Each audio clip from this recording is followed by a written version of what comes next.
Hello bachcho, let's see this question. In an experiment of photoelectric effect, the stopping potential was measured to be V1 and V2 with incident light of wavelength lambda and lambda by 2 respectively.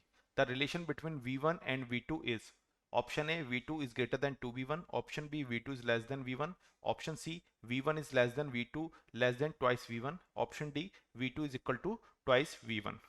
तो इस equation को हम समझते हैं।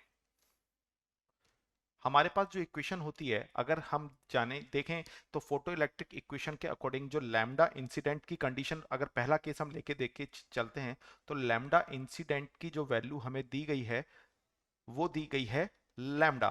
तो उस case में जो हमारी photo Einstein photo electronic equation के अकॉर्डिंग कंडीशन क्या आएगी एच सी अपॉन लैम्डा क्योंकि इंसिडेंट लैम्डा ही दिया गया है plus equal to work function plus E into stopping potential 1।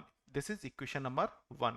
अच्छा, जब लैम्डा इंसिडेंट की कंडीशन अगर लैम्डा इंसिडेंट सेकंड केस में कितना हो जाता है लैम्डा बाई 2 हो जाता है तो इसी इक्वेशन 1 को हम कैसे मॉडिफाई करके लिख सकते हैं h c upon lambda by 2 equal to work function 5 plus E into stopping potential V2। ये हमारी आ गई इक्वेशन नंबर 2। अच्छा, इक्वेशन 2 में अगर मैं इक्वेशन 1 से डिवाइड कर दूं equation 2 is divided by equation 1 तो हमारे पास कंडीशन क्या आएगी एच सी बाई लैम्डा से कैंसिल आउट हो जाएगा ऑप्शन और बचेगा 2 by 1 equal to 5 plus E V2 upon 5 plus E V1। इस इक्वेशन को अगर हम सॉल्व करते हैं तो हमें फाइनली वर्क फंक्शन की वैल्यू मिलेगी ई V2 minus twice of E V1।